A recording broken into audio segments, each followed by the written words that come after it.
Okay, finally we're live. Hello everyone, welcome.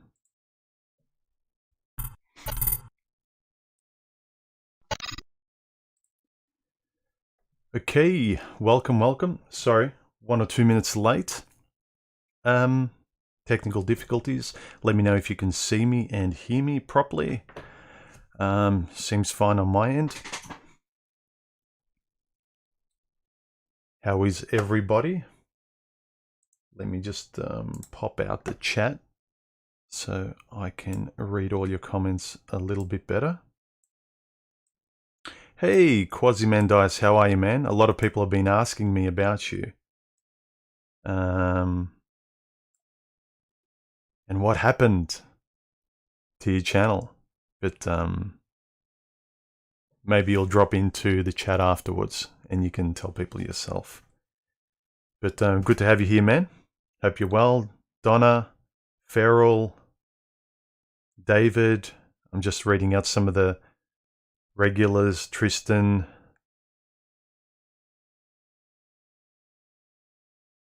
Who else can I recognize? Ted 1775. Yeah. That's the long time regulars. I can Quaz said that his channel got hacked and deleted. Wow. Okay. Hey, Brad. Brad's another regular. Anyway.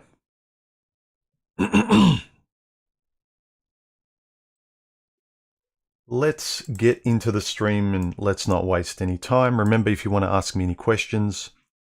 Also, is my audio peaking or a bit distorted at the top? Or do I need to bring it down? Let me know if it's fine for you guys. It seems fine on my levels.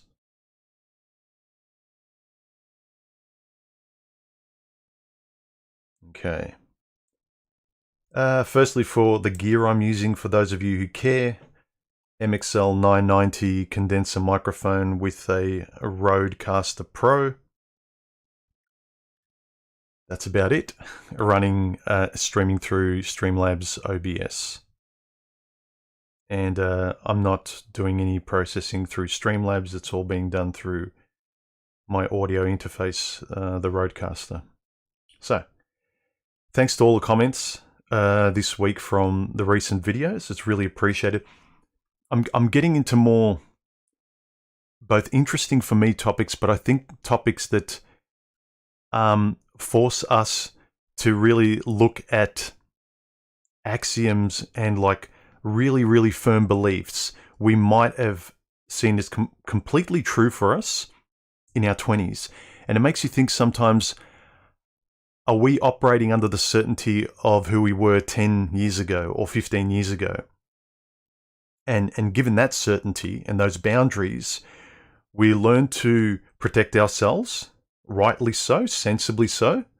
But because we protected ourselves so sensibly, then we were able to kind of gain experience, mature, adjust ourselves so that we could be kind of stronger in the world, more confidently know who we are, and then we can kind of walk in the world with less of that armor around us to protect ourselves, if you know what I mean. So I'm trying to challenge what we think is 100% true and not make ourselves vulnerable to be hurt again, not to be naive, not to be a 20-year-old again. And again, the knee-jerk reaction from most people is, oh, so human, you're telling us to, you know, have kids and get married and I'm not telling you to do any of that. I'm not telling you how you should have a lifestyle, what choices you should make. But there are a lot of guys that because they got saved by something, by a group, that, you know, they found a harbor when they most needed it. And they're forever loyal to it, because guys are very loyal, not just to each other, to things that they owe a debt to. You may have owed a debt. Like, I owed a debt in the early 2000s to MGTOW, before it came to YouTube, when it was just a forum. And there was a whole bunch of guys the five guys who created the acronym MGTOW in Europe, along with one of the guys from Australia that I'm still friends with today. I spoke to him a couple of weeks ago. We talk every now and then. It was a bunch of guys, middle-aged to older guys, a lot of guys who got divorced, talking very, very intelligently, philosophically, and sensibly about women relationships, calibrating themselves after demoralization, adjusting their compass, how they can sort of not just survive, but move on and go forward with their head held up high and actually go forward and upward. And people like Zen Priest were on there. A lot of highly, highly intelligent people. And then I remember discovering it years later, because I'd sort of left that for a while. I kind of did life, did other things, worked and did a few other things in life that had my interest. Then I came back, I think it was later on in life, after a big failed serious relationship. And then I found the same acronym had moved onto YouTube. And a lot of the same stuff was being spoken about. But as the years have moved on, that's a thing of the past. No one really talks that way anymore. And everyone's like, it's understandable. People go their own way. I get it. But it was individual guys doing their own channels, like, Paul Proteus and Stardust and a whole bunch of other guys being individuals talking from their own individual standpoint. And that's great. But now it's just kind of one big religion. And if you dare to question one of the pillars, or say, let's revisit this, let's confirm, not like scientists that they just keep running the same experiment that's been proven right, just so they can prove it's right again, to give yourself reassurance so you can feel safe and good. It's this leaning towards, I want to feel safe and sure above all else, and I don't care if I'm replaying a record. I don't care if I'm not engaging my mind in real time to honestly assess whether this thing holds true now for me at my age, who I am, what I've learnt, how strong I am now compared to how strong I was 5, 10, 15, 20 years ago. And it's not to say that, hey, you've changed, man, you've sold out or whatever. It's that you're not afraid to grow in the direction that feels right to you. And yes, I said feels. I know a lot of guys don't like the word feels, but I think it really hamstrings guys to throw away such a big part of what they can utilize, their feelings. If you don't want to use the word feelings, use intuition or trusting your judgment as a guy. Whatever makes you feel good, pumpkin, use that. But it's about trusting yourselves. I don't feel like guys trust themselves. They trust the 10 rules of whatever group you're in. They trust the science. Fair enough. That's ontological. But where we live as people, as human beings, as men, especially in a world that's mostly against us, it's more siding with women, but it's against us. We need to make sure epistemologically that what we think is right is right. It's why we think what we once thought was right, is it still right? The why. Does it still make sense? I hope you guys understand that.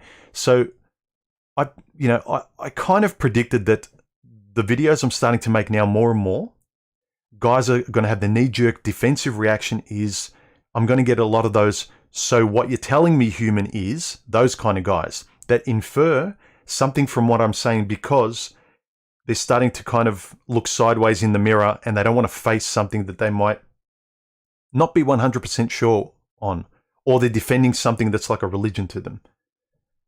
I'm not telling anyone what to do, but I think these discussions are important to have, not to challenge your beliefs to make you feel bad. It's kind of like, it's not like saying, calling someone's mother a name and they defend them more to defend their family and what they really love and believe in. I'm not doing it maliciously.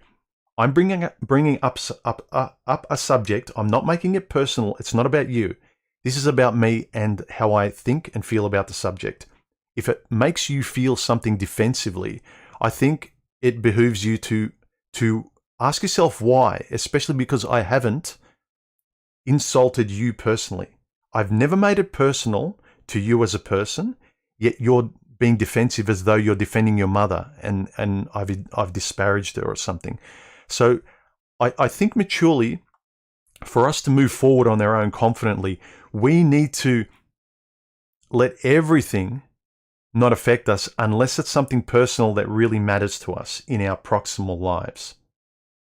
Don't defend on the ideologies and groups and stuff like that. Be pro you, not pro whatever, you know?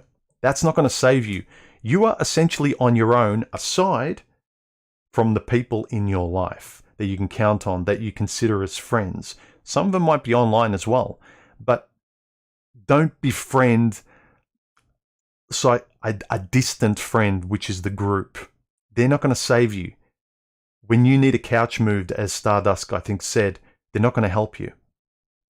Anyway, that's my rant. If any of you guys have any comments on, especially the latest couple of videos this week, these ones here, let me know in the comments section. I'm feeling very talkative today, and I haven't even had my coffee. So,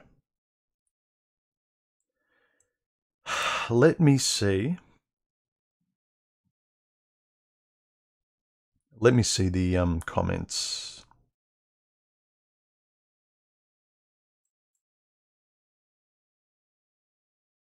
Okay. No questions yet. Nonconformist X says, not sure if this is related, but I saw a pretty good YouTube video on antinatalism and how it affects guys. It's not immoral to not have kids. That's right. And this is why I think it's important for us to be completely honest with who we are and what we want. I don't want guys who desperately want kids. They know they've always wanted them, but because it's very dangerous out there with women today, and I know it is, I think it's a much better tact to fortify who you are and you reject 99% of what's out there, or you go live overseas, or whatever you do to have an environment where it's safer, or be so hygienic and precise in how you date, and you date so sparingly that you may actually end up alone, but at least your standard leaves you with the best chance of finding someone to be as good a mother as they can be if you decide to stay in the West, say. I would rather someone try and be happy rather than deny their happiness for complete safety, side with the group, all these group of invisible guys online that will not be there for you. So I don't want to have kids, but objectively, I've got the sympathy for guys who do want kids. And I feel like some of these bros that call you brother online, that wrap their arms around you as long as you walk and quack like their duck, the moment you don't, they're willing to throw you under the bus or attack you personally because you espoused an idea that was your own way. Remember what the acronym stands for? No, I don't think many people do. But the moment you espouse your own thoughts, your own way, and even just question them, I'm not saying like, you need to do this. I have to now, I feel like I have to, no matter what I talk about, at the start of my video, put that little intro saying, whatever I say in my videos, it's about me. And it's about the idea. It's not about you personally. Do we understand? Fine, okay. That preamble, I feel like I need to put it in front of my videos because every snowflake is just gonna lose their marbles. And I frankly don't care anymore. It's kind of, you want to help people, but all you do is spend all your time putting out fires with dogs who are biting you. But they say they're starving. Well, sorry, I can't feed you if I can't get near you. If you won't allow any part of the armor down, especially with me, I'm not a woman. I'm not going to take advantage of you. You know, let me just speak to you. If you don't agree with what I say, fine. Do your thing. Thomas, thank you for the donation. I appreciate it. Alex, the photographer, says, I'm almost 40. It feels lonely, but I trust myself.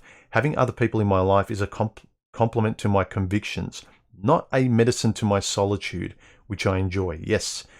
However, you philosophically frame your ethics, right? Things that help you feel confident about how you're operating in your life, that makes things make sense, that invigorate you with the way you speak and how you conduct yourself in your routines. If you're trudging through your routines and you're, going along like a plow horse because that's what you're supposed to do for objective happiness, but it just never felt right and you've given it a chance, it's like a diet. You give diets and exercise and routines a chance that other people might suggest. If nothing's working for you, you give them weeks or maybe months, depending on what the thing is that it requires. But if you've given it a good, honest chance and it doesn't work for you, try something else. Are you going to spend your whole life beholden to a promise that never gets fulfilled with you? It might work for others, but it may not work for you, given who you are. And the guys who get annoyed, I don't know what to say. Anyway, guys, again, because it's interesting. Like, say for instance, this video, right? I have to do things in reverse, where I'm basically telling guys to stand up for themselves when women try and take advantage of them or don't respect them or their opinion. Every guy sort of agrees with me, and that's fine. I'm not trying to demonize women. I'm just saying stand up for yourself. And now when I say question yourself, you may not always be right. In this video, your perceptions, all of a sudden, you're the bad guy. I think if any of you guys respect stoicism, respect the balance of why stoicism is so popular and always remains so hundreds of years later, it's because it's consistent. It's always worked. It doesn't just apply to me, it applies to you in the way we conduct ourselves, how we believe. Where it's got nothing to do with male and female nature and the biology between men and women. If it's just about fair, decent human conduct, we can agree that that's fair. So when I make videos asking women to look at themselves and be fair and righteous human beings, and every guy's like, yeah, you tell them, human. And then when I say similarly, guys, we need to look at ourselves too, it's like, you've sold out. You want us to go back to the plantation. It's like, no. We all have to conduct ourselves the right way. And again, I can just feel the knee-jerk reactions. I'm not telling you to get married and have kids. I'm telling you that your life is your responsibility. You can stay safe and inert, lock yourself in an iron cage. Nothing will go wrong. Nothing much will go right. You'll just rust away. And then you're just going to wait for someone to bury you. I said in my a recent previous video by a quote by Theodore Roosevelt, all of us, we either wear away or we rust away. I humbly suggest choose to wear away and not rust away in inertia. You will feel more alive. You will feel more proud of your life because you're doing something. And especially for guys, we are human doings, whether you like it or not. I know many guys resent the fact that we're human doings without any compensation from women or any appreciation from most women out there. We're always the bad guy. I get that and I agree with it. But you're missing the opportunity to be a human doing for yourself. To stand by your own virtues, to speak what you want, to not apologize, to learn how to speak well. And any angry spurg with purple hair, the moment you open your mouth, you can silence them with your intelligence, your civil intelligence, in 30 seconds and they'll look foolish in front of everyone else. And all they can do is act like a child and scream at you. You want to feel proud of yourself as a guy. So no matter what happens, no matter if it's some, couch walrus with red hair screaming at you, or if it's a good-looking woman in a miniskirt on a date, you have sort of more of a calm, stoic equilibrium when you're dealing with them. You're dealing with them intelligently, not emotionally. So you're not spurging out with the girl power redheaded chick, and you're not, a puddle of mush in front of an attractive girl. You're you. And you're pretty much controlling your own vehicle. And I know you want to steer it one way as opposed to the other way, but intelligently conducting yourself and consciously, not letting yourself unconsciously just be led by emotions, whether they're negative or positive, ones that make you feel good or ones that make you feel afraid or nervous. It's being able to stoically put them in their place and realize there's not much to fear by either of them. Neither of them have any kind of weapon out. So, yeah, I know. I don't want to get too abstract or conceptual about things, but I want guys to think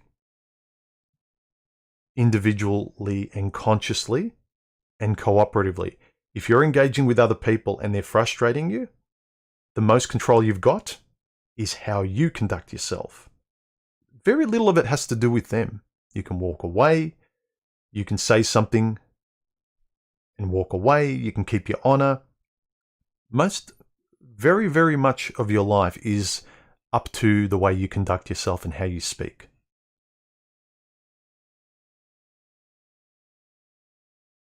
Ted1775 says, human, I would like to find a mate to play solitaire with. Boom, boom.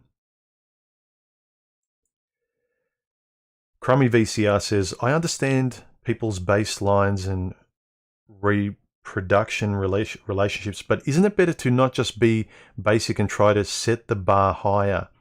We need to pick up the torch. I think we need to grow more. Yes.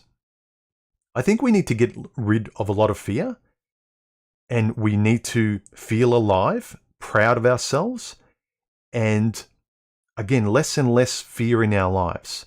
We need to walk out into the sunlight more and enjoy it, and have more of this sense that this world is ours. Not that the women have won. They have largely out there in the social landscape, in the commercial political landscape. But that doesn't matter. Make your life yours. Like, I see my life as mine. My life is proximal. The stuff out there is all entertainment. Social media to me is entertainment. I can take it or leave it. Social media and the whole world that everyone spurgs out about, I feel like it's a billboard on a freeway. It kind of like, whoop, goes past me. I can choose to stop and look at that stupid thing, or I can enjoy the ride, my own ride. Sam the Sailor, thank you for the donation.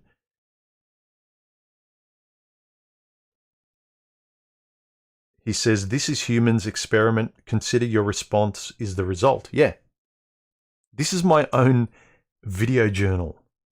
Again, I'm speaking to people who are similar to me, who may not be similar to me, but may reflect on their own code of conduct or what they believe. And they can throw out most, if not all, but it may actually, because the good thing, even if you listen to me, and the best thing I can do, even if you're completely against me, is I confirm what you believe. So what I say is complete BS to you, and that confirms righteously to you that you believe what you believe even more now after listening to me, because you think I'm wrong. I'd rather that happen. Or generally I'm talking to a younger version of myself, or someone who's simpatico with me.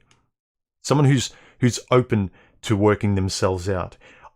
I've never taken anyone as kind of my leader. I've always cherry-picked and respected people as my mentors, wisdom that they've had, one-liners, books that I've read. I'm grateful for absorbing them and then sort of writing them into my own story and making them, how am I going to adjust my own narrative from now on? How can I fine tune it? Things like that. And that's the beauty of it. You're always free. You're always free to learn. You're always free to collect mentors, to make friends, to sort of grow your circle. People will leave, people will come. You outgrow some people.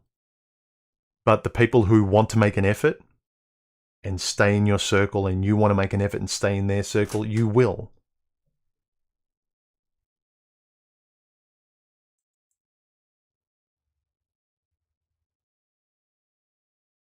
Feral Android says, human is peeing off monks, PUA, and everyone in between. Like I've said in videos, I have nothing against those guys. A lot of those groups like PUAs and monks and stuff, like I don't disrespect, what's the word? I don't hate those guys at all. Like some of those guys individually, they look like they have personalities that'd be cool to hang out with. I've said it before in my videos and streams. I might not find their content for how I think and what I think is helpful to me, and as such to the kind of guys I want to help and talk to, who think similarly to me, who have goals, ideas, objectives, and values that are more in line with mine. See, mine aren't in line with creating a business looking like I just won Mr. Olympia and having an empty-headed bimbo by my side, who is the most dangerous girl to have by your side, by the way, but those guys think that's the prize. That's another conversation. What's the prize to them seems like the most dangerous girl possible, but they talk about how dangerous women are. Anyway, want to talk about intelligence or talking intelligently, that's another thing. I'm not saying lower your standards, but, what are your standards? Are you just addicted to things? Or are you intelligently drawn to things and sort of, not so much of this, more of this? Yes, I like an attractive woman, but if she's all looks, the likelihood that she's going to have anything between her ears or be compatible with me is highly unlikely or virtually impossible. So I'm just running after a chimera. You're literally running after unicorns in hell. Zero chance. Cecil the Friendly Alien says, do you think children and how to best have them is the Achilles heel for MGTOW? I don't think it would be the Achilles heel. I think, I don't know. Only you can answer as an individual guy watching these videos. This is the thing, you can be sucked into being led by them, and someone else can take the responsibility of directing your life, or you can be conscious that you're watching someone and listening to someone who may or may not have your best interest at heart, but only because you know what your best interests are, because you're responsible enough to know who you are, or try to. You kind of need to be stubbornly defensive about who you are. Not just be led the way you were led by women. Don't just be led by other men and groups because they're flashy. Just the way you were led by a flashy chick in a miniskirt. I think a lot of guys have just replaced being led by one thing by being led by a group of guys because they seem more trustworthy. And generally guys are, because you can relate to guys more. But then you spend so much time going down that path, is like you can't go back. It's very hard to find your way back. It's the same way when how many of us have been with the wrong woman, been this super nice guy that just did everything and said yes, yes, yes. And then when you break up finally, you feel so devastated because you have no sense of yourself. You don't know who you are. How do you find your way back? I want to be as happy and confident, when I met her. I want to be that guy again. But why do I feel awful now? It's because you veered so far away from that guy just to be with her. And again, I know that dating period, a lot of girls keep the mask on and you trust them at their word. And that's the hard thing. The only way to trust someone is to trust them, as Ernest Hemingway said. But I think you should trust in increments and take your time and be objective about it. Not trust because you want to, and look at the premise. Look at why you want to. Do you want to trust them because you're lonely? Because they're hot? Or is the impulse that you want to take the extra step in trust is because they keep showing you qualities that are undeniably trustworthy? That's a very hard thing to do. And the most objective thing you can do is take your time, one, and two, be completely honest with what you say. Never hold back any kind of little tickling at the back of your head. She does something, she says something, you think, oh, does that mean this or this? Voice it, ask it, confirm it with her. The right kind of person that understands you, is compatible with you, understands your values, will not get offended. If you're worried about offending the person you're with, you're probably not with the right person. She's probably got anger issues and you don't. She probably she's got a temperament that's that can't mix with yours. You might have patience and she has the opposite to that. So really, again, yourself, your values, understand if you're honestly asking something and trying to engage and having a conversation and you're not being rude and the other person flips out, do not ignore it. Don't say, well, I won't do that again. And then you're forever shutting your mouth, never communicating, and you're having a long-term relationship, wasting years with an empty person that you can't talk to, that you can't really connect with. I've done it before in the past. That's why I'm saying it. For me, in case you haven't noticed, conversation is really important. And if I can't do this with the person, if it's all about going places and shopping and holidays and the bedroom, it's not going to last.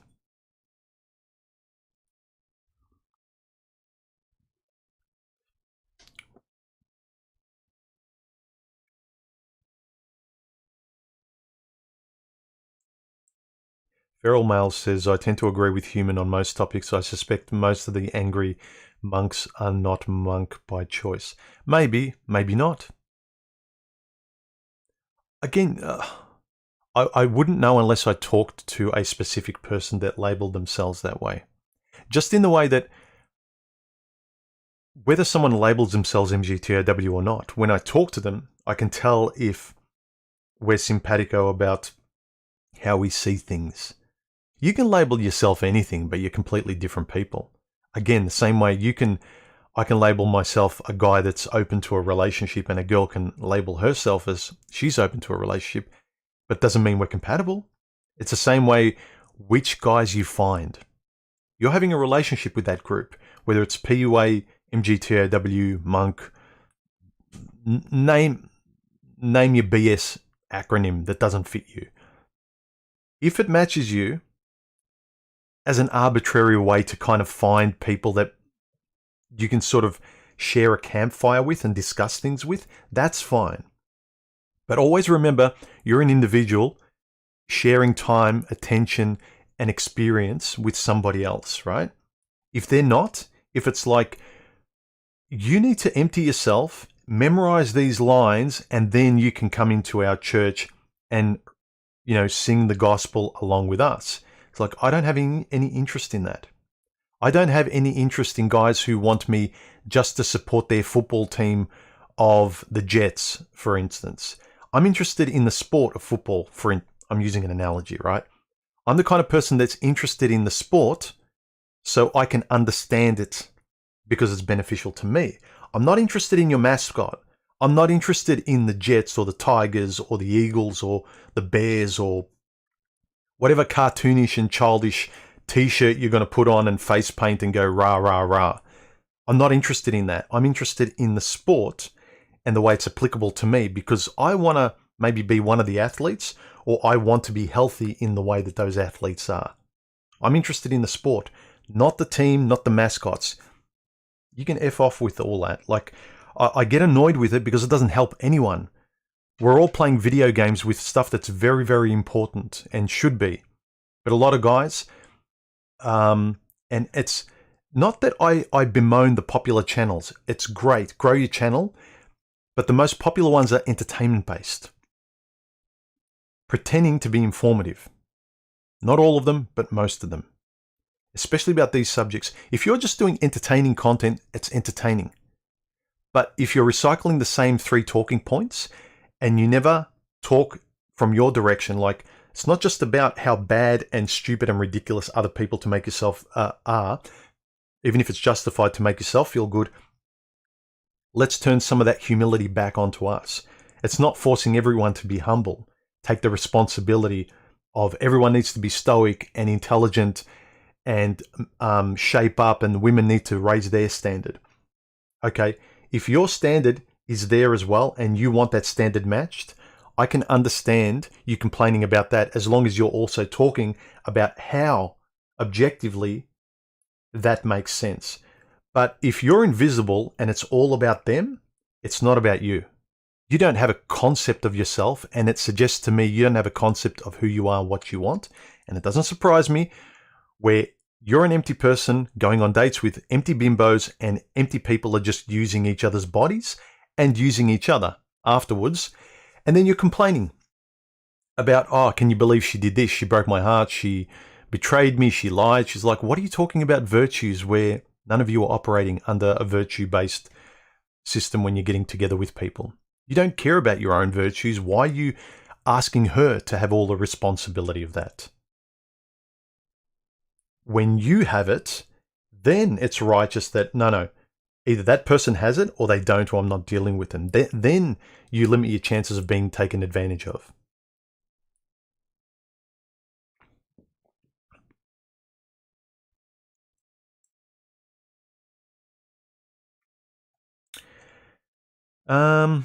Men's Health Space says, did you get a fair bit of backlash this week? Yeah, I did. I actually did.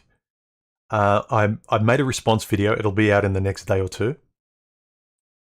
Responding to that. Because especially my last video, it's these guys that if I point the lens back at you and say, yeah, we can all agree at what's wrong. Let's see if there's anything wrong with the way we think and approach things so we can make our lives better. It's not about whoever's in front of you or whatever job you choose, or it's kind of, let's have a really good, honest, naked look at ourselves and see if we're operating under the rules the 20-year-old us set for ourselves, and now we're like 15 or 20 years older and we're still childishly following a juvenile's axioms. Are you doing that? Like, be a better person. No. I got a lot of backlash, predictably so, but I didn't think it'd be that much. Basically inferring a lot where I didn't say it. It seems like no matter how many times I say, I'm not telling you to do this, I'm not telling you to do that, please understand, guys, I'm saying X, Y, and Z, you'll get so many people just reacting to the thumbnail, the title, not paying attention, which doesn't surprise me with a lot of today's generation, where they're doing something in between listening to me and they hear a buzzword and it's like, I'm going to shoot off a response because I don't like that. They're not taking me contextually. Whereas for me, I think we should always take things contextually to come up with a clear idea of what's right and what's wrong. But I did get a lot of backlash. I haven't looked at your email yet, Men's Health Space. When did you send it? But I will. But yeah, I'll another video responding to not the backlash at people. I didn't name people, but I'm trying to kind of get guys to stop. I can't even use the word because YouTube acts like some of the guys and some of the girls today out there. Their knee-jerk reaction is very, very defensive, and they're not listening to what I said. So, yeah, a video's dropping in the next day or two, talking about that as well. Working title is Adapt or Keep Suffering. Another one was Talk to Others or Talk Alone, or Be Respectful, Be Alone. So, yeah, look for that title. That'll be coming out in the next day. Boffin, how are you, man? As always, after this stream, a whole bunch of us, if you have microphones, join me on my Discord for a group chat. It's always a bit of fun. feel free to just listen if you want. But if you have a microphone and know how to use push to talk, please join us, and you can have a chat with me and other people, ask questions, have a conversation. Make sure we all respectfully let everyone speak. Don't dominate the conversation. I'm sometimes guilty of that. And I know it's my channel and it's my server as well, but at the same time, I think there's with my communication with you, especially when I'm doing a stream, I don't have to worry about it because I'm so used to talking about these topics, and an avalanche comes out of my mind and my mouth, that I need to learn when I'm talking with people is to say my piece as concisely as I can, because I want to do that. I want to get sort of more poetically concise, reduce a paragraph into a line. And I think that's actually really good for conversations with people. Really make your points sharp and try not to waffle on like this guy does sometimes. But if you got a microphone, come into Discord and be happy to have a chat. Be nice, or you'll be kicked off. Again, like my channel, be civil, be nice. It's about the ideas. Don't get personal. I know there's a lot of people that are proud to be antagonistic. They laugh and say, yeah, I've been kicked off a few servers, but people just don't understand me. F them. It's like, no, F you. It's like, if the whole world treats you a certain way and says you're a certain way, but you're the only one that thinks you're an angel, chances are you're not. You're fairly solipsistic and you're living in your own little angry bubble.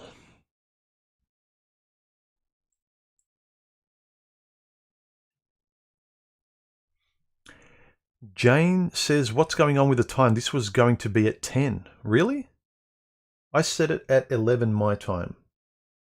I'm pretty sure that's... No, I set it at 11 my time.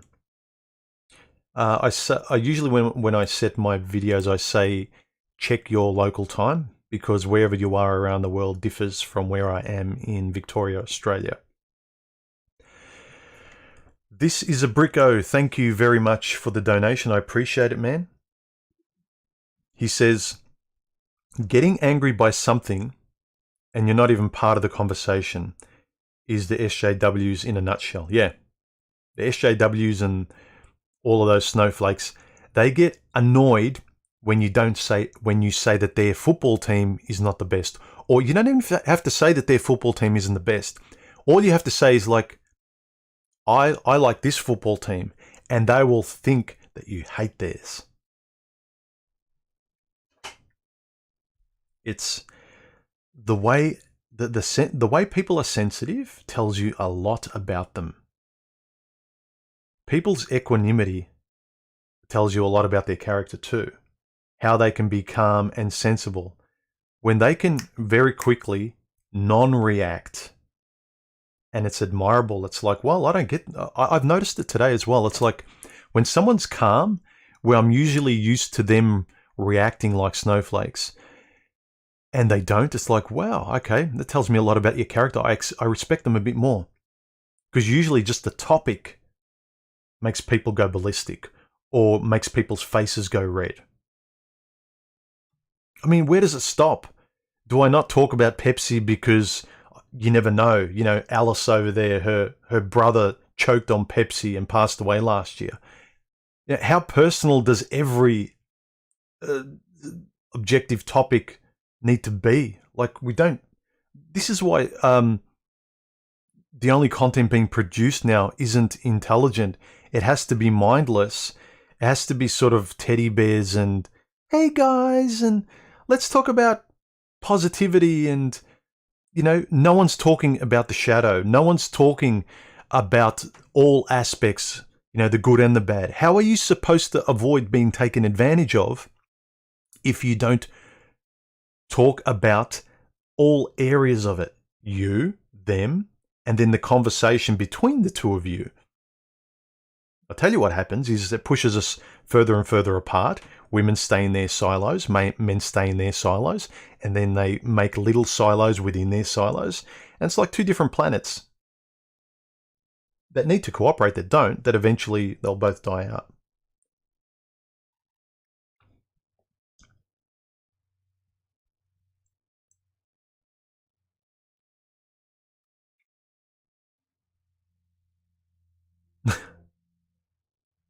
Angron is angry.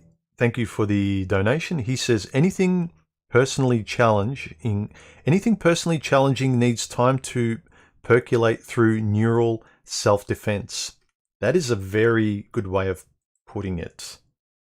I'm going to pin that comment. Can I pin it?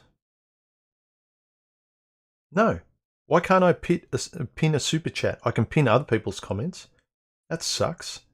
Sorry, Agron is angry. That was a really good comment. Thank you for that. But I can't pin you. Yeah, it needs to percolate through your self-defenses. So if someone doesn't react that way very quickly, it tells you that they're not as defensive. I'm sure we've been around people that they're much calmer than the average person out there. And we notice them. A lot of times we admire them. They're safer to talk to.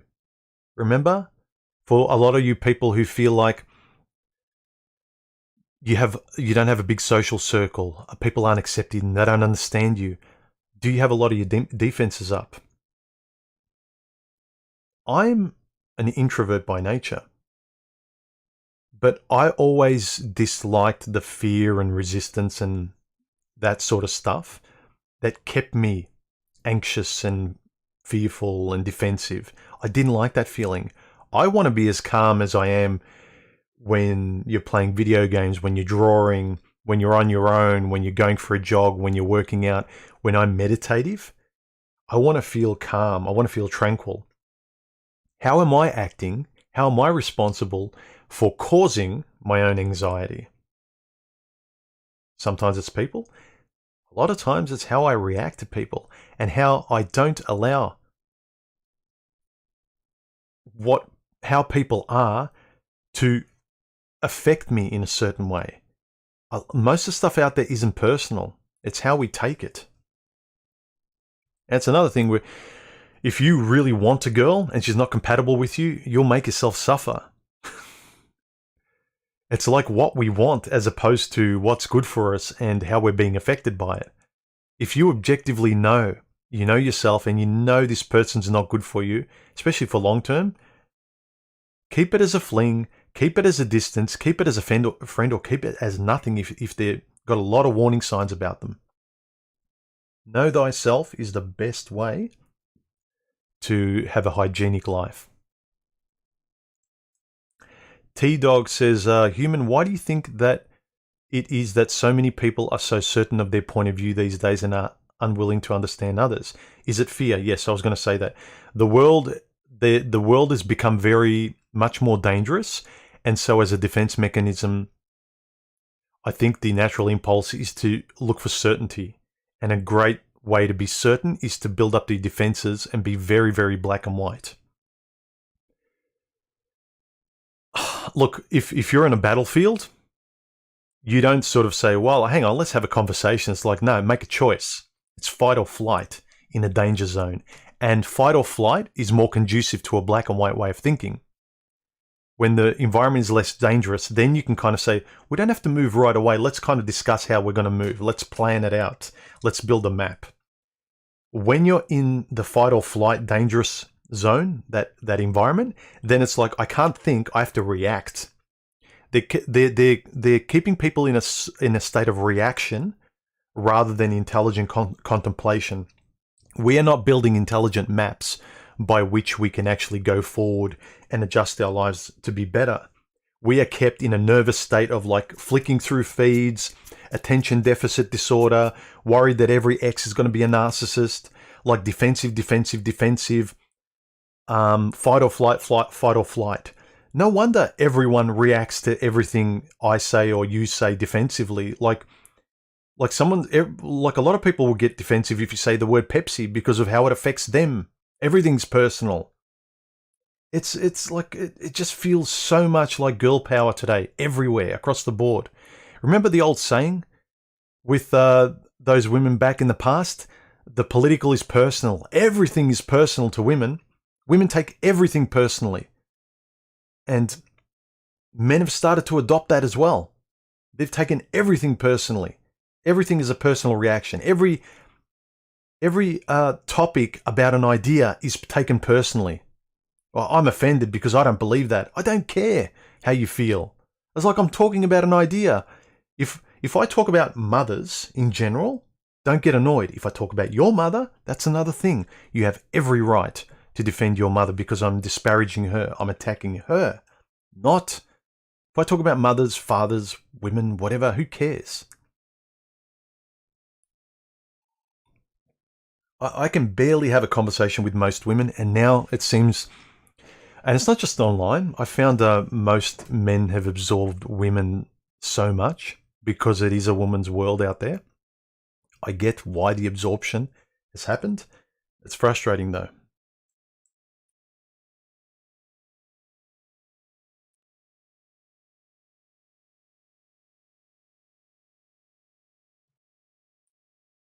Remember, if you want to ask a question, guys, put a bunch of bright colored emojis, preferably light colored ones because I'm looking on a dark screen here. I wonder if I can change it to light mode. I don't want to F anything up at the moment, so I won't try and mess with anything.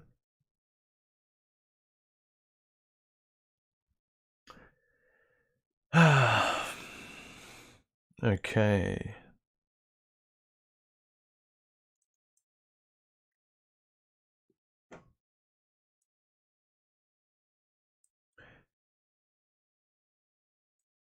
Jane Crabtree says, Human, do you think that the internet world has ruined relationships forever and there is no way out or around it? No. Again, those fatalistic, deterministic words, like has the internet, it's made things awful and it's ruined a lot. But don't be too completist and black and white again in the way you talk. Look at your language too. And I'm saying it for your own sake.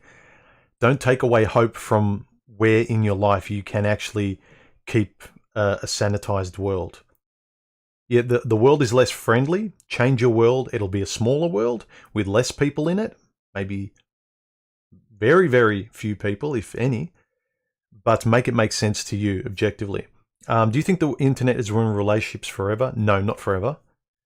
The human race won't tolerate non-survival. I mean, right now, it's kind of... the pendulum has swung too far the other way. I think after what happened the last 2 years,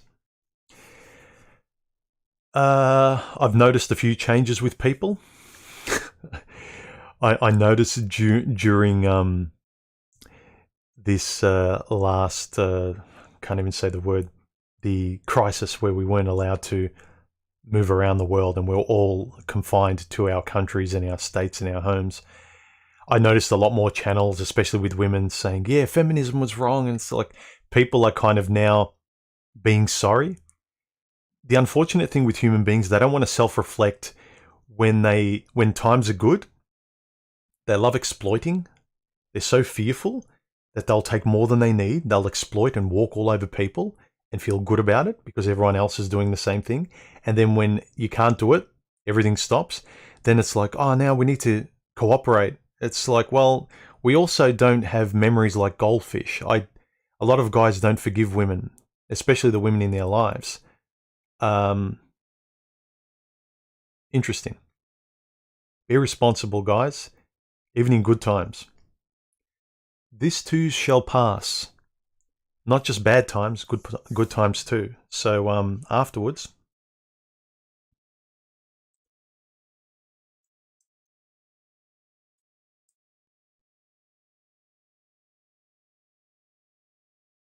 Ted1775 says, human is a gambler. I don't think so. I like taking calculated risks where really nothing, my life's not going to really be destroyed. But if what I can gain from it is a bit of a struggle, or the worst that's going to happen is if I take 5 steps forward, even if they're hard ones, if it doesn't work out, I'll take 1 step back. or maybe 2, but the aggregate is I can achieve so much more and be so much happier, and my life will be so much better and more tranquil, and I'll get a lot out of it, and I'll learn or whatever I want to gain out of it. And I'll only get that if I take that more calculated risk with my eyes open. Then I will do it, because if I feel like I'm in stasis, and I've been always I'm not the kind of person that can just sit there and do nothing. I have to do something, and I'm very productive, but I'm also aware of that productivity in the social context in my life, with family and friends and the social relationships I have with people. And that includes whether or not I decide to have a romantic relationship. As the older I get, I'm much, much more discerning, and I'm much more comfortable. I've always been comfortable being on my own, but I kind of gave a shot with much more different types of women, because I hadn't experienced kind of the incompatibility with those types of women and those situations before. But once I did, I don't do it anymore. But I see a lot of people just thinking that relationships are luck, and it's kind of like, yeah, I'm just attracted to that kind of thing, and I can't help what I'm attracted to, and next time I'll just cross my fingers and maybe it'll work out. I believe in luck when it comes to love. I don't. The younger you are, yes, naivety, luck. But I think naivety and luck is less of an excuse, and I think it's being much, much more irresponsible. And again, it's your life. And it doesn't matter if you take a risk. Like, if I don't agree with kids, but you want to, but you take it in the most sensible way you can, and afterwards it fails, and you talk to me and say, Human, I did this, this, and this, and this, and I'll say, wow, objectively, man, if I put myself in his shoes, I really wanted to have kids, and if I was him, he did things as safely as you can possibly do him in the context of how his life is framed. So for instance, if you're a guy, you've got your life, your business, your family here, your parents, and you've got so much here, and you can't afford to rip up your life and go overseas because, like, yeah, women are a priority, but they're not that much of a priority that you'd throw away your family and your life and your business and everything you've got here. I understand it, but given what your life is, you are so discerning that your window for a woman to compatibly fit into your life and for it to work, you've done it with your eyes open and as clearly as possible, and it doesn't work out, and you talk to me about that and how, it didn't work out and she left you and all that kind of stuff. I would say the horror story after that would not be like most guys who go in blindly and drunk and end up with the kind of horror stories that end up on tabloid YouTube channels. His story would more likely be, it didn't work out. I still get to see my kids. She's not, she doesn't act like a cow. We're still on relatively good terms, but we're not the best of friends. Like, whatever. It's not the extreme. It's not the black and white. Like, she was someone I loved, and in an instant she turned into a psycho. People love these movie-style representations of the luck and chance involved in serious relationships. She's everything you want, and then she turns into this sociopath narcissist. Well, I'd say if you know yourself, you keep your eyes open, and you spend enough time with this person to be 100% sure as you can before you even discuss seriously the next step of your relationship, whether that might be moving in, or if you guys want to have kids, or whatever it is, you take all the time you need that you're convinced beyond a reasonable doubt. And yes, I know every guy who went to the altar never thought it wouldn't work out. I know that. But how many of them got married after a few weeks or a few months? And I know nothing's guaranteed. But I'm pretty sure the sensible people who follow my channel know that if you really want something in life, there's always risks involved. But if you go about them as sensibly as you can, and your life will feel unfulfilled, or you're only living your life at 20%, unless you try and give it a try in the best way you can, the most mature way and the proudest way that any mentor who understands you and your situation would say, well, if that's who you are, man, you're doing it the most rational and concise way, hats off to you. And this is the thing that kind of frustrates me when people misconstrue what I'm saying in my videos. I'm trying to understand the guys who are in different parts of life.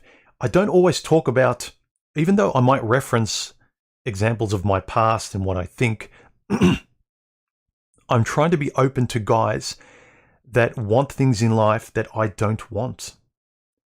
But if they're being good, honest, decent guys, I'll respect them for trying to do things the way they want to do them, for them going and doing things their way.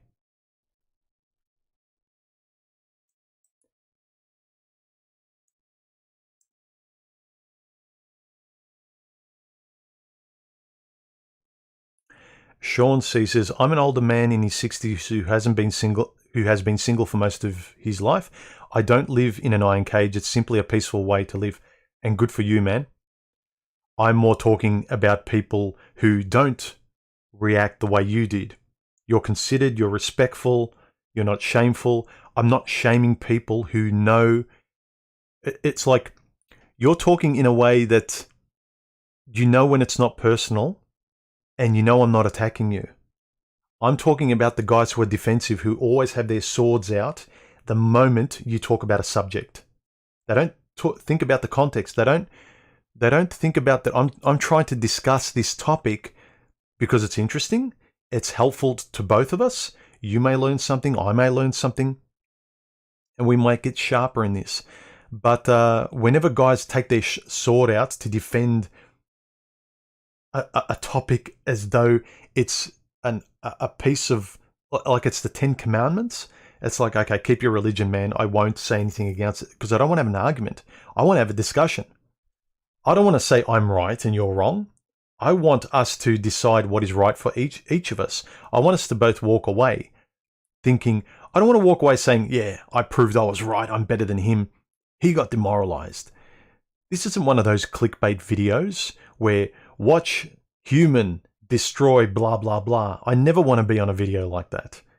I want to watch a video that says watch human have a discussion with blah blah blah. This was a great discussion between human and blah blah blah. This is, here's something that came out of the conversation that is right, not they're right or I'm right.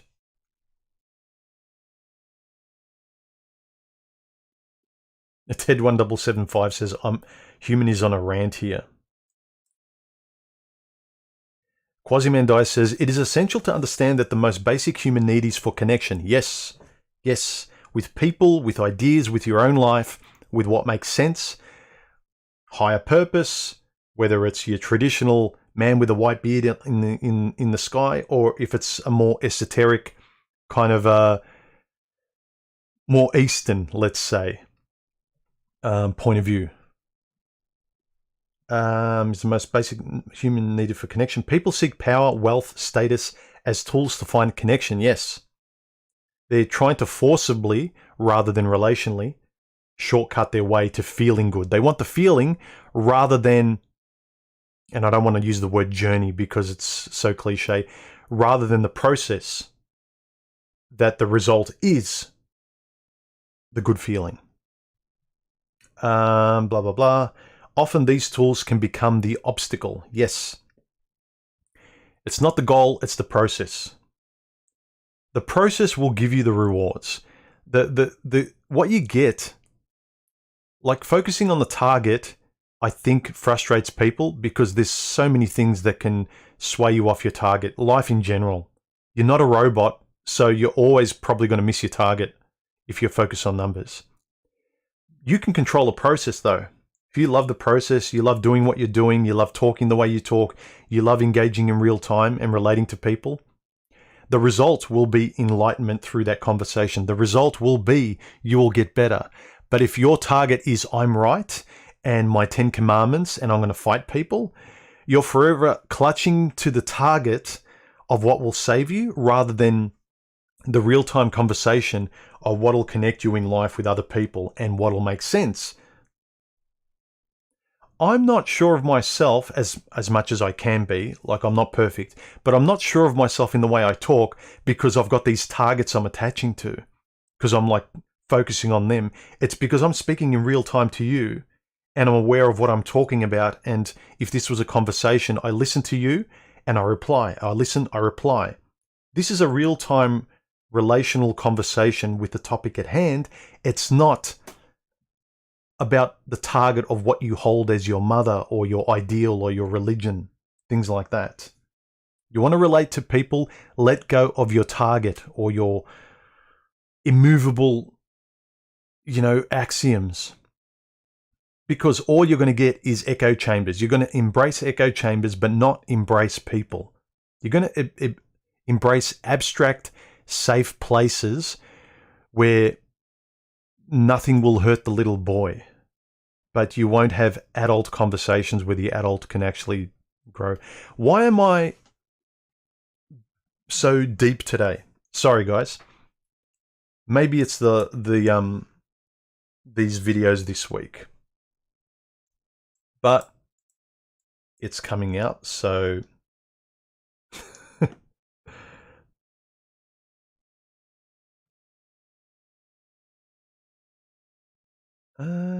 any more questions, guys?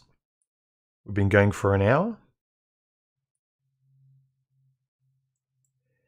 Prince Revolver says, do you think the backlash seems from men that refuse to stop looking at these groups as a vacation or a safe space? Yes.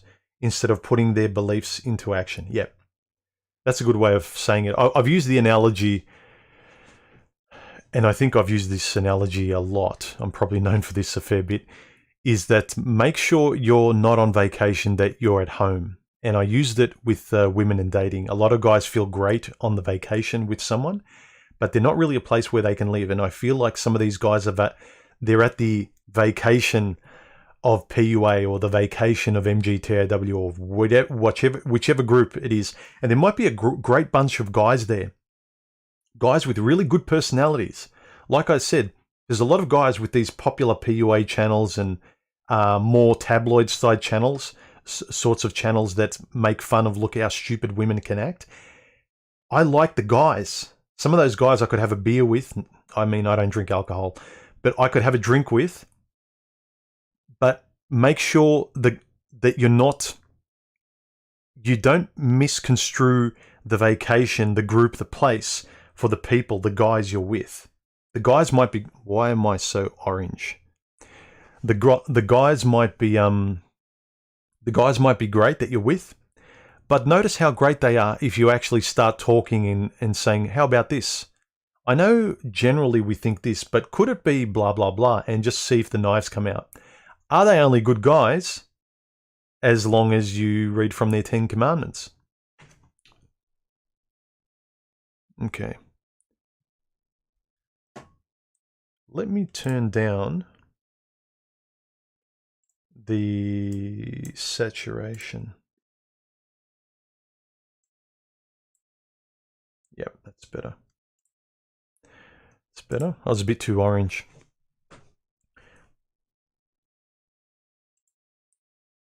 Yeah, this is the beauty of, like, men despise being a human doing, for women especially, who were never appreciative. But we feel good doing stuff. Remember, you can do stuff for yourself in your own life. You don't just have to do it for unappreciative women. In fact, you shouldn't. You should not do it at all. You should only do it for appreciative people, because the compensation makes you feel good when you know it's real, when it's reciprocated. You know, when there's that loop, that tennis match going back and forth, it feels great. It's no different when you're with a good friend and it's coming back and forth. It's no different when you're in a relationship where it's the same thing. Where it's not, you're aware of it, you can fight against it, but if you don't talk, if you don't sort of face whether it is real or, yeah. A lot of it can be put down to pretending, me included. A lot of my discussion is not pretending, not lying to yourself, because As the saying goes, we lie to ourselves much more, almost exclusively. We lie to ourselves. We don't really lie to others. We lie to ourselves. Women especially. And I say women because I'm, as a calibrating factor for some of these guys that are acting like women, if you despise the way women treated you, don't act like a woman in the way you react.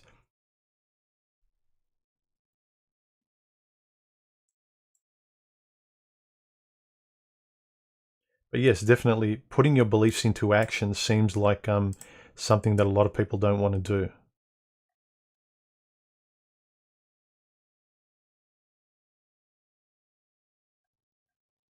Um,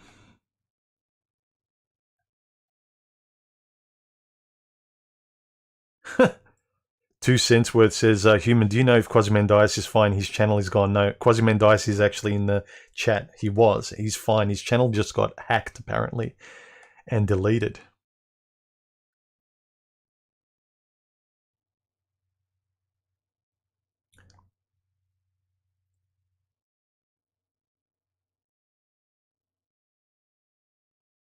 Now, this is interesting. Just the guy says, what is this perverse fetish of keep challenging people instead of helping them to get what they want in a straightforward manner? Yeah. It's almost, like I said, you're trying to pat a dog that's biting you. And the dog might be afraid or it wants company. Like, I want to have a conversation and someone else pretends that they want to or seems like they want to and they want to fight. You kind of turn up to a conversation and you feel like you're turning up to a fist fight. They're kind of putting on their gloves and you're going, oh, what's going on? Like what are we doing here? I thought we were talking. It's like, yeah, we are talking. Let me lace up. Why aren't you lacing up your gloves?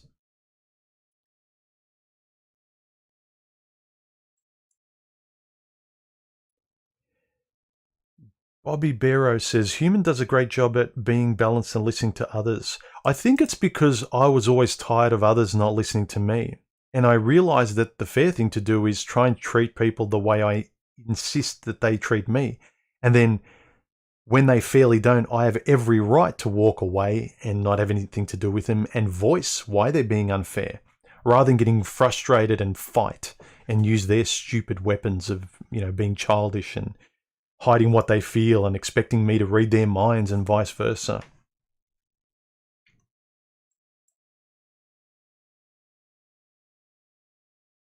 Nicholas says, do you think as we age and mature, our ability to diffuse cortisol and stress hormone improves? I don't know. I think the more consciously you act in ways that will help that, the better it is. If you sit there in inaction, you will stress because you know nothing's happening. Action's a great way for something to happen in a positive or a negative. If you do nothing, life's still happening. You're making a choice, but it's a choice through inaction that might be giving you negative results. So some people just don't want to act to lean towards the positive because it requires effort. But if that effort's going to result in the sun coming out, I'm all for it. Alpha Gaming says, I've done a lot of introspection and personal growth, but it's frustrating that it sometimes feels like no matter how much I grow, it's never enough. Can be hard to be positive. Just don't be focused on goals, I'd say. Have the process be the goal. Like if you love doing things, just enjoy loving to do them, and you know that the result of doing them is going to have, like for instance, I love making videos, creating art, tinkering with stuff, and I ease my mind in knowing I'm going to get better because I just keep tinkering with it. I'm forensically trying to get better, turn the dials, and improve. I'm not trying to, release a documentary in the future or something like that. I'm enjoying doing what I'm doing, and as I release every video or do what I do or write every essay or whatever or draw every picture, I'm just enjoying that process and that narrative, and it just gets better and better, and I get better and more skilled at doing it. I don't care about perfect. I care about enjoying myself while I'm living. Like, I will never deny myself picking up a pencil or talking or saying something or switching on the camera because, like, oh, I'm not as good as that guy. That guy's got a great channel. He's a better filmmaker than me. Or this person writes better than me. Like, no, this is my life. I'm going to try. I'm going to fumble. I want to get better because the only way to get better is to evolve out loud with you guys. Like, I didn't want to do streams because I wanted to be perfect. I like making perfect videos, as perfect as I can make. But, okay, why am I worried about doing live streams? Because I'm going to be stuck in the moment. That's exactly the thing I'm worried about. Being live in the moment and having to sort of show up there rather than curate myself into the future.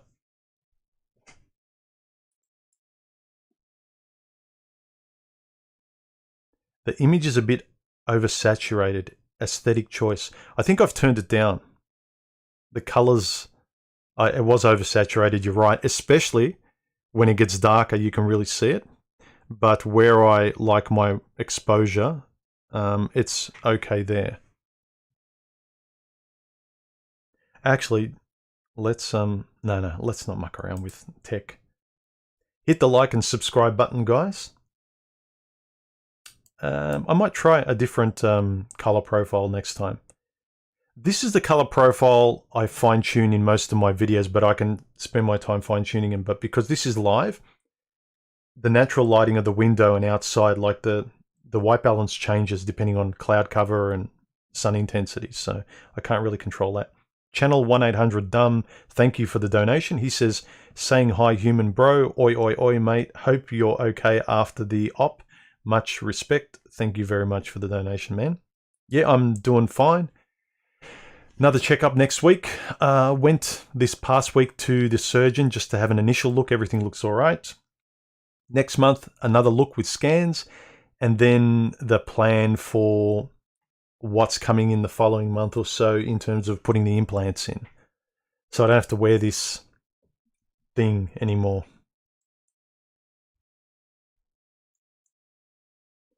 Samson says, we're all gamblers at life. Calculation is a major component of gambling. Yep.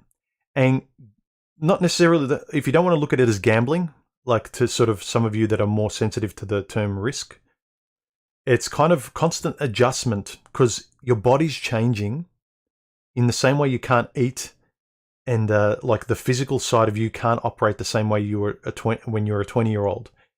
I could eat 3 times as much as I eat now when I was a 20-year-old, and I would burn through it. I can't do anywhere near that now. So you need to adjust depending on the season, who you are, how you've subjectively grown into the person you are. You become narrower and narrower, not just as a body, but as a person. And you can't pretend that you're a one-size-fits-all by attaching to these groups that promise you that, you know, it's an easier way to operate a one-size-fits-all view of life. You're ignoring the specificity of how you've narrowed to the particular person you are now.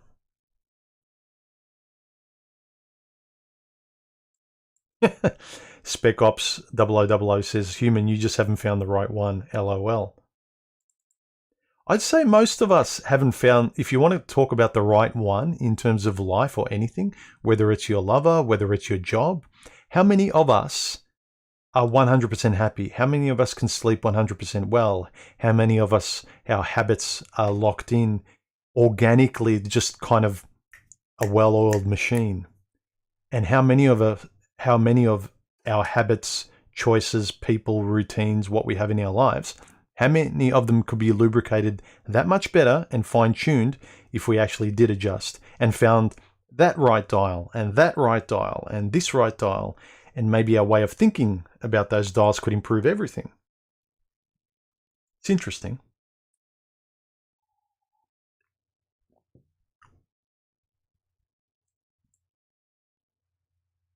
Yeah, August Line says a lot of women look to astrology for love advice.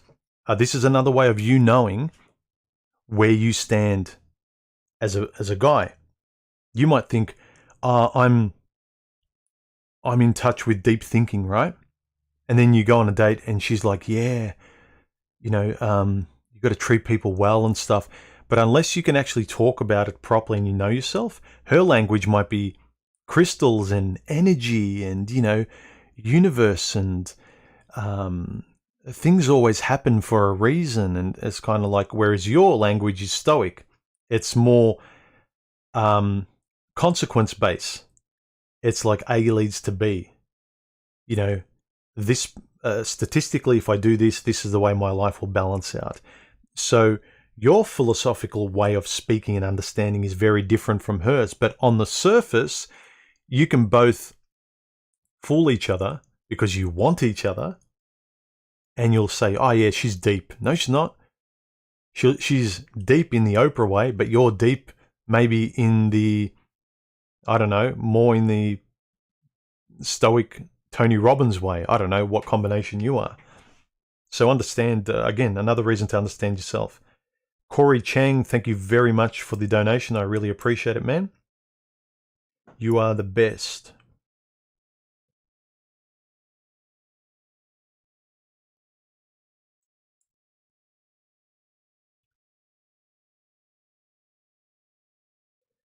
Jane says, I see a lot of role reversal these days. Men like women, women like men. How would relationships succeed ultimately like that? Again, make it subjective. Don't worry too much about what men in plural do, what women in plural do. It's good to kind of know where men and women operate best under what roles, if they want to complement each other, right? But ultimately what matters is the person that's in front of you on a date, if you want to have a relationship. What's she like as a person? Also, don't worry too much. Are they borderline? Are they narcissist? No. Do they have traits that you can live with or you can't? Do they have anger issues? It doesn't matter what labels you put on them. Whether you label them as a narcissist, whether you label them as women, as men, if you keep avoiding the individual, because that's who you want to have a relationship with. If I'm open to a relationship, I don't want to have a relationship with a woman or women or a politic. I want to have a relationship with this person in front of me. And also, I'd hope they want to, and I'm forcing them to have a relationship with me by being as open and presenting myself as much as possible. I'm informed by men and the male side of the internet and all the logical information that's right between men and women, how we can cooperate, what's fair. That'll be introduced, but through my understanding and my personality that comes out when I talk to this person. Be interested enough. I talk like an Italian, don't I? Be interested enough to present who you are.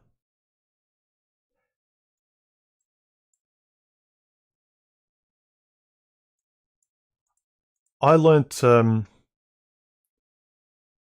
while ago when I was starting to become more comfortable with just expressing who I am and enjoying it, feeling invigorated, feeling alive, it's so freeing to be able to just be you.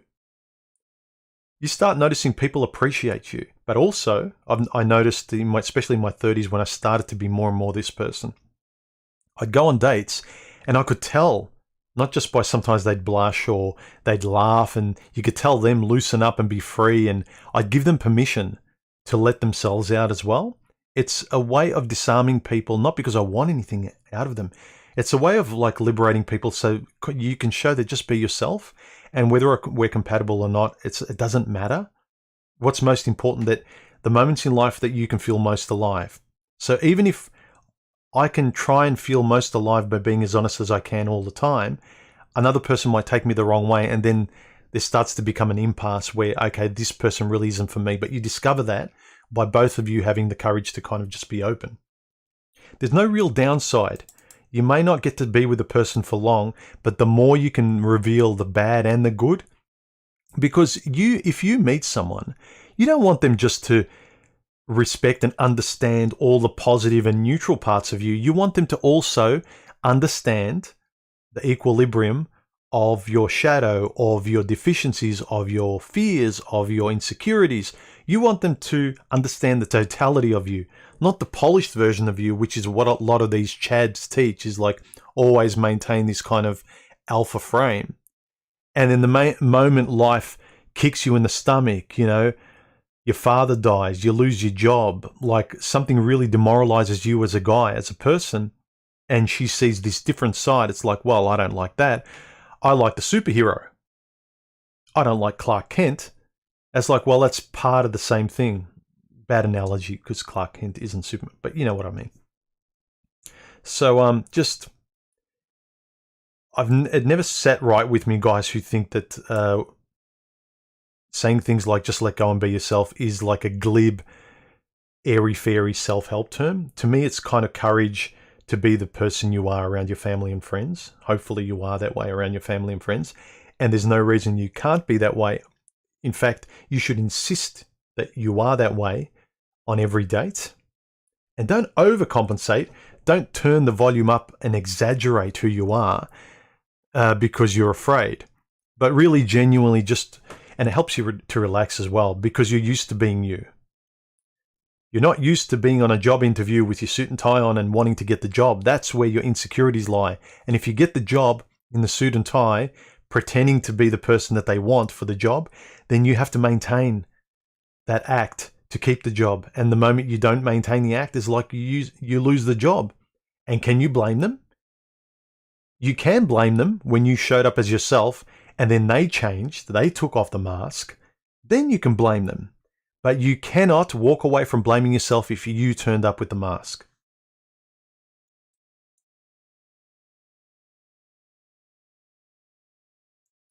August Line says, human destroys Fresh and Fit with logic and facts. I'm not trying to destroy Fresh and Fit or name anyone. Like, those shows are entertaining. And they are fun. But they're kind of tabloid fun too. You know, it's easy to point, like, you know, have bimbos on the show and point to how stupid they act. And I agree with them. Like, those women are full of themselves. They've got egos and everything. Like, I get it. But also, I'm saying that what I'm interested in is more deeper, philosophical, responsible discussions where we don't get offended. We try and have conversations with or without women, and not just throwing mud at what's wrong, but also talking about what's right, and also solely talking about ourselves. I know it's not sexy, but for me it's very, very interesting. And later on, it's very sexy in terms of your life being great, or a lot better than what it was when you were blindly throwing mud at train wrecks. It's like, oh, look at the dumpster fire. Yeah, cool. It's like slowing down to watch a car crash. It's great, but when you're going to kind of speed up and drive at your own speed and slow down your life to just keep looking at car wrecks and dumpster fires. I don't have anything against like those entertaining, like more entertaining based channels like Fresh and Fit. And a lot of the younger guys, especially, which is the majority of the audience, they love that entertainment, and good for them. I'm not really against anyone. I'm just more for the kind of people I'd have a conversation with, where I learn enjoying, where I can have a really interesting discussion. Because when I think, some people say, oh, Human, you should really do a discussion with this channel or this person. I wouldn't mind talking with whoever, but one thing I think, like, nah, I would have nothing to say with them. Their audience wouldn't get much out of it. My audience wouldn't get much out of it. I wouldn't. It'd be a very, very quick conversation. It wouldn't be expansive. I would rather have a conversation with people who are willing to go and expand in like a certain direction, even if it is protracted. We want to explore topics. But I don't want them or me to have to kind of tie ourselves to a post and say, okay, if they want to talk to me, I've got to talk like a 25-year-old and regurgitate what I knew when I was 20 and really kind of say, yeah, I agree with you, I agree with you, I agree with you. And then the moment I ask a question of, well, do you think there's radio silence? So for me, it's more, I don't really see the point of having discussions with people where both of our audiences aren't going to see much. But most of those guys seem like they're good guys. So I have nothing against any of them. I just don't find a lot of the channels out there, you know, my stuff that I would watch. Tell you the truth, I don't watch much manosphere content. I watch a lot of tech reviews. I watch a lot of more psychological, stoic stuff. Tech, stoic, psychology, and just like general entertainment. But I don't pretend that entertainment. I can see I can really see a clear demarcation between entertainment and serious topics. And I really think serious topics should be given the respect that they deserve. If you want to sort of talk about them shallowly, that's fine. But I can't pretend to be interested in them in the shallow way. I'm interested in these topics in a much more philosophical, self-help kind of way, not a shaming way. I think that's the underlying thing. I'm not interested in a shaming conversation in either direction. I'm interested in a helping, moving forward, helping you, helping whoever you engage with, helping the world, help whatever. If women get helped, great. I'd rather contribute rather than tear down. The world's tearing down itself. Like, it doesn't need my help. All right, guys, let's ask any final questions, and let's go towards the finish line.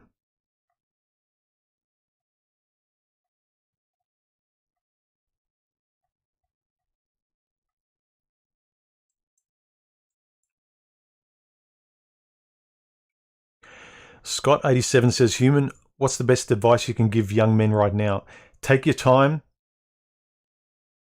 learn what you want, and don't play the games that you detest women play. Don't play them from a male point of view, thinking, well, women play it, I'm going to play it. No, reject women who play games and don't operate by the same rules that you detest from women. If you play male rules that are compatible with the female rules, you're doing the same thing but in a male way. Learn from guys older than you. Have discussions where you can learn how to be a self-respecting, righteous person, and not just learn the 10 commandments of how to be an alpha dude bro, where you have nothing personal to connect with or discuss on a date.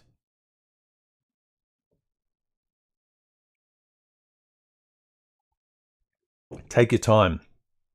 Guys rushing today, especially in the social media generation, is a really big worry, because everything's pushing you to do quick turnaround. You know, spin plates, rotate women. Don't commit to anything long term with yourself, with relationships, or anything.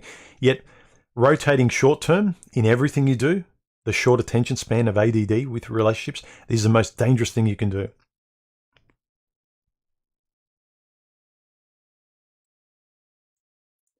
Remember, guys, after this stream, if any of you guys have a microphone, know how to use Discord. If you're not sure, jump on YouTube, watch a 5-minute video, learn how to use push to talk, connect your microphone, or just hang out and listen to us talk.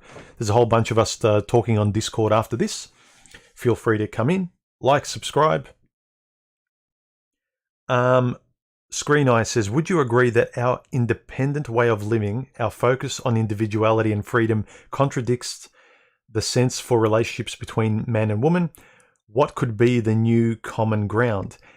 I think that's kind of like a red herring.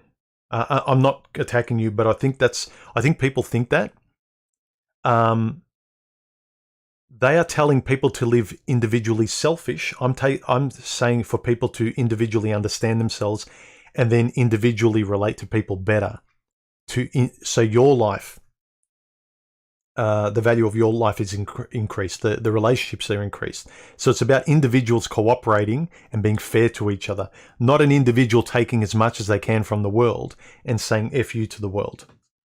That's the difference. So there's that sleight of hand of saying, oh, individuality today, where it really tells you to be a solipsistic narcissist. I'm telling you not to be that.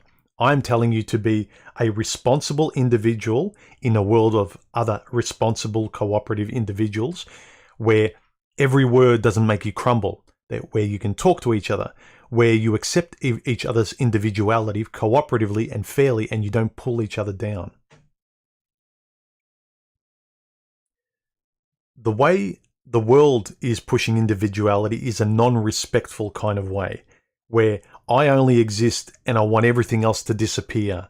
I'm the only thing that exists in this world solipsistically, and everything else I'm going to diminish and destroy. Whereas I'm saying you exist, but just like everybody else, and we need to respect each other and cooperate.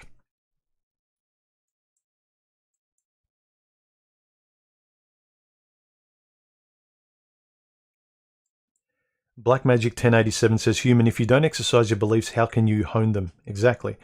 The mishaps you learn from them will confirm or deny the relationship you have with them. Don't be afraid to abandon an obsolete idea. Yeah, sometimes an idea seems precious, but it's not applicable to you. It may be objectively right, but it's not subjectively applicable to your life. In that case, it's correct, but it's not capital T truth or workable in your life. If it's not, for me, I'm very much an empiricist. At the end of everything, I can look at the data, I can look at everything, but my lived experience, my empirical life forms the basis. That's what everything is filtered through. Does it make sense from an empirical point of view? Over and over and over again. And am I empirically filtering this stuff through and actually applying it? There's no point getting on a podium and reciting, man this, man that. But when you're in front of a low-cut top on a date, it's like you just shut your mouth. And then afterwards, when you get the same results, it's like, oh, yeah, all women are like this. It's like, well, you weren't there. You weren't there, really. Girl power was there, but you weren't there at all. Maybe. Dankerstein says, hey, human, can you do another video on ultimatums? Okay. Depends on, I don't want to repeat the same points, but I'm sure I will. It may not be called ultimatums, but I'm pretty sure I talk around the same kind of subjects that cause friction with individuals and relationships, so I'm pretty sure I will.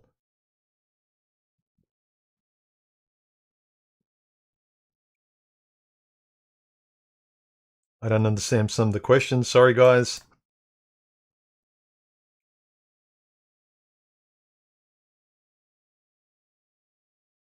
Rusty's Garage says, I wonder how many have actually found the right one in the world. 0.5%. Yeah, today it's even harder. It's always hard because men and women are very different. But back in the day, there were social rules that set bounds. It's like, hey, guys, don't go beyond this line, and hey, women, don't go beyond this line. There was a social level of respect. Otherwise, people would say, yeah, you're acting like a bit of an idiot there. You're not being respectful to the opposite gender. And sure, times were tough back then as well in their own way. But now it's kind of like, I think Sam Vaknin said it. He said, you could start a relationship or a date. There was at least a starting point. There was a script you were both kind of running by, an objective one, and then you got to know each other's personality by your hand being held by the socially accepted script that kind of kept you safe, and then you'd get to know each other personally on the date. But now we're turning up to dates with no script. I have no idea what she's like, if she wants to be called a he, she, them, the, it, what her experience is. I can't assume anything. And how do I communicate if I can't assume the baseline of being able to be comfortable and show a person that, hey, we can disarm each other and trust each other to talk? It's a lot harder. So, yeah, it's hard to find a compatible person. I think back in the day, because men and women agreed to respect each other more than they do today, Now they're enemies almost, if not precisely. But at least then you'd have people that would get married that it would just be good enough just to have kids. But because they had that initial level of respect, they learned to respect each other even if they didn't love each other. Now all you've got is compatible love. And if you don't make a standard to actually find that 5.5%, as you said, then good luck. All your experiences, blindfolded, are going to be running into a wall. And you can, on one hand, say all relationships end, but if we look in the details, it's like, yeah, all relationships end that you run 100 miles an hour into blindfolded. I agree. But if you take I use the analogy of a motorcycle. Riding a motorcycle is dangerous if you ride it at night with no lights on, in the wet, no protective gear, and you're drunk. It's a very different risk factor riding a motorcycle in good weather, at a reasonable speed, with protective gear, experience, just a lot of more. Like, your risk factor goes from 99% down to, I don't know, 10, 20, somewhere there. So yeah, the reward between what you're going to get out of riding a motorcycle compared to the risk, which is smaller, like, yeah, why wouldn't you ride a motorcycle? But if you're going to ride it the other way, the former way, I said, it's like, you're nuts. Of course, every relationship's going to end, and you refuse to look at it any other way. I didn't get to any questions or comments from underneath the last couple of videos, so I'll leave it to another time, because we've had some really nice questions and conversation during this one.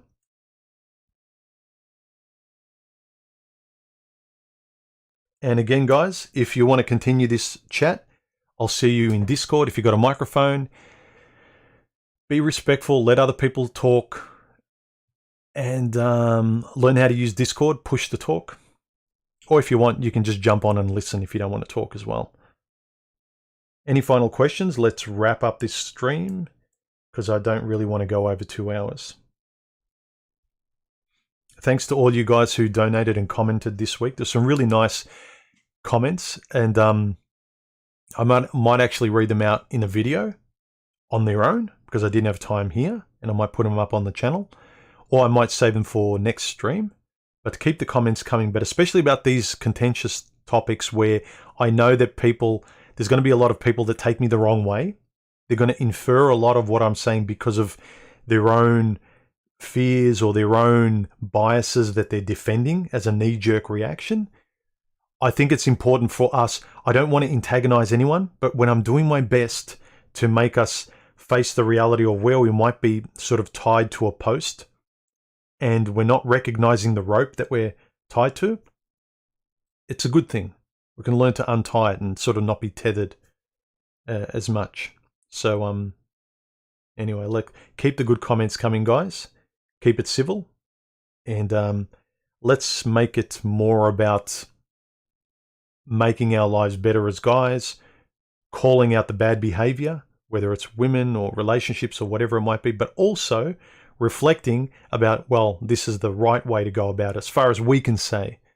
And I'm not right, but this seems a lot healthier going forward if I want to continue to live my life this way than doing it the other way. Thanks, Feral Android. I appreciate the donation.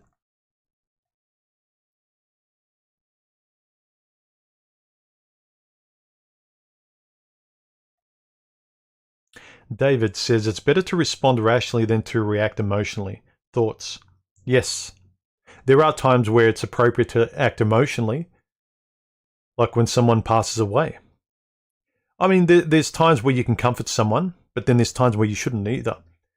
Again, when someone passes away, right at that moment, a person's grieving. You've got to let them grieve. If you say, well, objectively, they're not in pain, they're in a better place, that person doesn't want to hear that. It's time to shut up and let them grieve. So there's a time for allowing emotion, but it's not a very long time. I think, especially for guys, most of our lives needs to be lived in rationality. Leaving space where you know, the infrequency of letting emotion. Put it this way, the better way to look at it is set up boundaries where emotion can play, where it has its place, but you never allow it in parts, in places where it has no business being. That's the way I'd put it.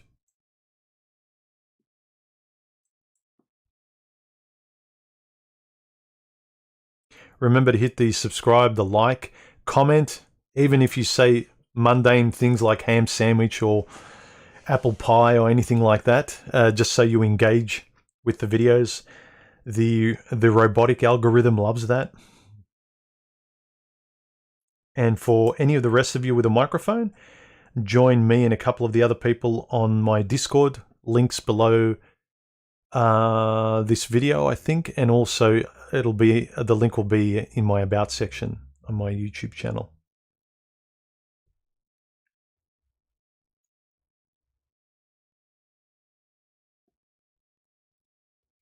Men are people. He says human needs to actually take on board what men are saying instead of gaslighting them.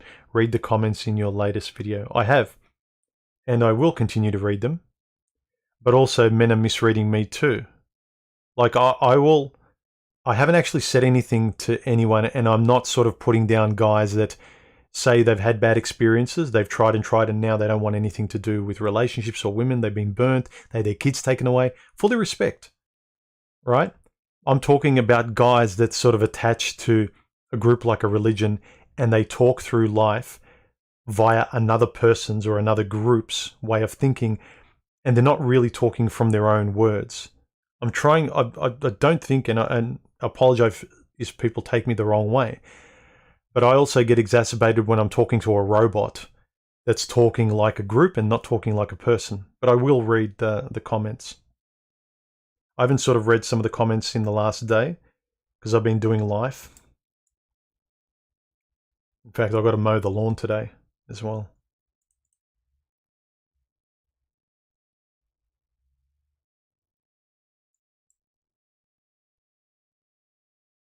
Any final comments?